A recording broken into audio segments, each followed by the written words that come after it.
వివరణపై high court అనుమానం, స్వయంగా హాజరై వివరణ ఇవ్వండి. చిత్తూరు డిఎఫ్ఓ ఫారెస్ట్ రేంజ్ అధికారికి హైకోర్టు ఆదేశం. బోయకొండ రిజర్వ్ ఫారెస్ట్ సరిహద్దు వాదంపై రెవెన్యూ, అటవీ, మైనింగ్ శాఖల సంయుక్తంగా నిర్వహించిన సర్వే నివేదికలో కొన్ని పేజీలు కనిపించకపోవడంపై హైకోర్టు అనుమానం వ్యక్తం చేస్తే మొత్తం 20 పేజీల ఉమ్మడి సర్వే నివేదిక ఉండగా తమకు సమర్పించిన అఫిడవిట్కి కేవలం మొదటి చివరి 2 పేజీలు మాత్రమే జడ్జి చేసి ఉండపై అధికారులు వివరణ కోరింది. చిత్తూరు జిల్లా డిఎఫ్ఓ ఫారెస్ట్ రేంజ్ ఆఫీసర్లు వ్యక్తిగత హాజరుకు ఆదేశాలు ఇచ్చింది.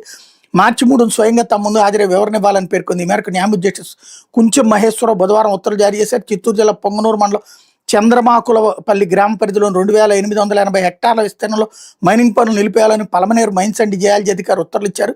ఉత్తర్వులను సవాల్ చేస్తూ సూర్య రాక్ సంస్థ యాజమాన్యం హైకోర్టు ఆశ్రయించింది. విచారణ జరిపిన హైకోర్టు కౌంటర్ దాఖలు చేయాలని అధికారులను ఆదేశించింది. ఆదేశాల మేరకు డిఎఫ్ఓ కౌంటర్ దాఖలు చేశారు. బుధవారం విచారణ సందర్భంగా న్యాయస్థానం డిఎఫ్ఓ దాఖలు చేసిన కౌంటర్ పరిశీలించింది. మొత్తం 20 పేజీల ఉమ్మడి సర్వే నివేదిక ఉండగా తమకు సమర్పించిన అఫిడవిట్ కేవలం మొదటి చివరి 2 పేజీలు మాత్రమే జడ్జి చేసి ఉండపై అనుమానం వ్యక్తం చేసిన న్యాయస్థానం అధికారులు వివరణ కోరుతూ వారి వ్యక్తిగత హాజరుకు ఆదేశాలు జారీ చేసింది అన్నట్టు వార్తని హైలైట్ చేశారు. లేకపోతే